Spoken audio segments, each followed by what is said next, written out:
nazioartekotze prozesuan martxan jarri ditugu akordio berriak eta zerbitzu berriak.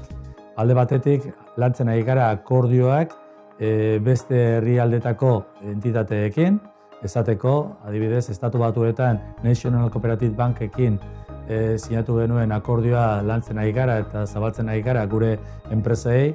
Europako ekialdean Raiffeisen Bank International ere hor akordio polita sinatu genuen pasaden urtean, eta ja enpresa baino gehiago ari dira zerbitzu horien disfrutatzen, eta bestetik Frantziakin, Frantzia guretzako oso merkatu importantea da, Frantziakin konbenio bat sinatu genuen, Credit Cooperative, eta hori ere emaitza politiak ematen ari da. Bestetik, esan dezakegu gure zerbitzuak 3 zatitan banatzen ditugula, eta alde batetik oinarrizko zerbitzuak, zerbitzu aurreratuak eta zerbitzu globalizatuak nazioartekotze prozesu horretan.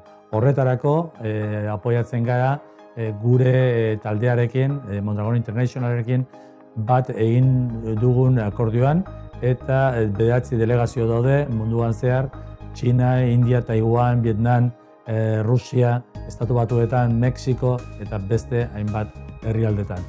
Horrekin zer esan dezakegu, gure eskaintza enpresentzako nazioartekotze prozesuan oso zabala dela, oso irekia dela, oso espezializatua, eta nik uste erantzuna zuzena ematen ari garela ildo horretan.